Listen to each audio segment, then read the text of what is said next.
সিন্ডিকেটবাজি করে দল করা হয়েছে। বাংলাদেশ একটা অসুখী রোগাক্রান্ত ড্রেসিং রুম এই মুহূর্তে ক্যারি করছে। অফসাইডে মারলে হয়তো তাকে পেনাল্টি দেওয়া হবে, যেভাবে হোক বলটাকে লেগে ঘোরাতে হবে। ফালতু ব্যাটিং দেখলাম, বঙ্গোপসাগরে বল তো হারিয়ে গেছে, ওটা তো আর পাওয়া যাবে না। Zakir is better cause he was a batter of Comilla Victorians. রেশন ভাই, মানে এইভাবে হার কতটা হতাশাজনক আপনার কাছে কি মনে হয়? মানে আমার কাছে মনে হয় হতাশারাও হতাশ হয়েছে আজকে, যেভাবে আমরা হেরেছি। লাস্ট 3 ওভারে 33 রান, শেষের 12 বলে 24 রান বা 23 রান, এরকম একটা অবস্থা ছিল। আপনার হাতে উইকেট ছিল, ওই 3 ওভারের ইকুয়েশনটা যখন চলছিল তখন আপনার হাতে প্রায় 6-7টা উইকেট ছিল। সেই জায়গা থেকে আমরা যেভাবে ম্যাচটা হেরেছি এবং যেভাবে প্রশ্নবিদ্ধ সিদ্ধান্ত সিন্ডিকেটবাজি করে দল করা হয়েছে, এটা খুবই দুঃখজনক। জাতীয় দলে একজন ক্রিকেটার গত 6 ম্যাচে 66 রান করেছে, 108 স্ট্রাইক রেট, এভারেজ 11, তাকে আজকে আপনি হুট করে খেলিয়ে দিলেন। কোন কোটায়, কার জোরে, কোন পারফরমেন্সের কারণে তিনি খেলছেন? ছোটোবেলা আমরা ক্রিকেট খেলতাম, যে আমরা কী করতাম, সবসময় চেষ্টা করতাম যে অফসাইডের বল যেভাবে হোক লেগে মারা লাগবে। অথবা আরেকটা কাজ করতাম আমরা, ধরেন ক্রিকেট খেলা খুব ভালো জানেন, একটু বড় হয়েছেন, অফসাইডের বল অফেও মারতে জানেন, কিন্তু অফসাইডে হচ্ছে কোনো একজন স্যারের বাড়ি, টিচারের বাড়ি, ওদিকে মারলে ওই যে ফেন্সটা দেওয়া থাকে ওখানে শব্দ হবে, এই কারণে সব বল লেগে ঘুরে মারে।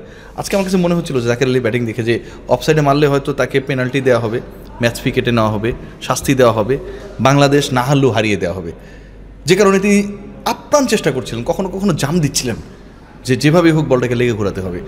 এই যে একটা কদর্য ব্যাটিং, কুৎসিত ব্যাটিং, ফালতু ব্যাটিং দেখলাম। ইন্টারন্যাশনাল ক্রিকেটে বাংলাদেশ এত বছর খেলার পর যখন এরকম ক্রিকেটার টি-20তে রেগুলার বেসিসে সুযোগ পায়, বাদ পড়ার পরেও কোনো জায়গায় কোনো পারফরমেন্স না করার পরেও সুযোগ পায়, এর থেকে দুঃখজনক আর কোনো কিছু হতে পারে না। আমরা ছোটোবেলায় মানে আমরা খেলতাম আর কি নর্মালি, যে অনেক সময় হয়তো কি অফসাইড হচ্ছে পুকুর, অফসাইড মারা যেত না, আবার 6 মার আউট খেলতাম। মানে আজকে ব্যাটিং দেখে ওই সব কথা মনে পড়ছে আপনার? একদমই, মানে ওই যে পুকুরের মধ্যে বল পড়ে গেলে সেই বলটাকে তুলবে, অথবা পুকুরে বল গেলে আপনি আউট, কিছু ব্যাপার থাকে না। তো জাকিরের কাছে দেখে, জাকিরের ব্যাটিং দেখে আমার কাছে মনে হয়েছিল যে ওই পাশে একটা বিশাল পুকুর রয়েছে, পুকুর না থাকলেও এখানে তো একটা সাগর রয়েছে, ও এত জোরে বল মারতে পারে যেটা বঙ্গোপসাগরে গিয়ে যদি পড়ে যায়, বল হারিয়ে গেলে পরবর্তীতে কী হবে, নতুন বল বোলাররা পাবে, তাহলে জাকিরের ব্যাটিংয়ে কষ্ট হবে।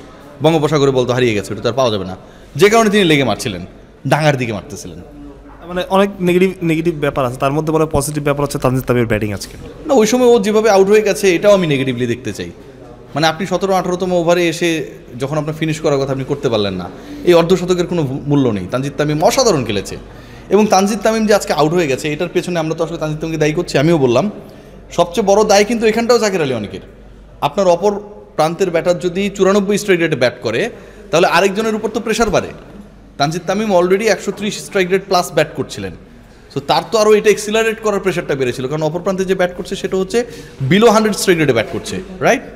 সো এই প্রেশার যখন বাড়বে তখন কিন্তু আপনি আজে বাজে শট খেলবেন, ভুল করবেন, আউট হবেন, সেই ঘটনাই ঘটেছে। মানে এই ম্যাচ হারের মানে একটা তো ব্যাখ্যা দিলেন জাকির আলী অনেকের ব্যাটিং, তারপরে হচ্ছে বাকিদের ব্যর্থতা। আপনার কি মনে হয় যে মানে কোনো কিছু মনে হচ্ছে ঠিক নাই? না, এখানে ঠিক থাকবে কীভাবে? যে একটা ফ্যামিলি আলটিমেটলি হ্যাপি হয় কখন? অনেক টাকা হইলেই হ্যাপি হয়, নাকি ওই হ্যাপিনেসটা আসে হচ্ছে পারিবারিক সম্পর্কের জায়গাটা যদি স্ট্রং হয় তখন?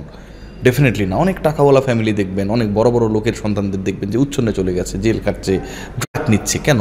কোনো কিছুর তো অভাব নাই, সুখের অভাব রয়েছে। বাংলাদেশ দলে সুখের অভাব রয়েছে। বাংলাদেশ একটা অসুখী রোগাক্রান্ত ড্রেসিং রুম এই মুহূর্তে ক্যারি করছে। বাংলাদেশ দলে এখন যে ঘটনাগুলো ঘটছে আপনার কল্পনাকেও হার মানাবে। 3-4টা group, BKSP group, Comilla Victorians group, একজন দেশি কোচ, বিশাল প্রভাবশালী, ঠিক আছে, আমরা মাঠে ঘোরাঘুরি করলে এইভাবে তাকায় থাকে, আমরা খায় ফেলবো, হ্যাঁ, তার গ্রুপ। সো এই ঘটনাগুলো যখন ঘটে তখন তো ক্রিকেটাররাই মানে ইনসিকিউর হয়ে যায়। এই যে দেখেন নুরুল হাসান সোহান, সে হচ্ছে সবশেষ 7 ইনিংসের 5টায় অপরাজিত ছিল। আপনি সোহানকে কি জাকিরের থেকে খারাপ পারফর্মার বলবেন?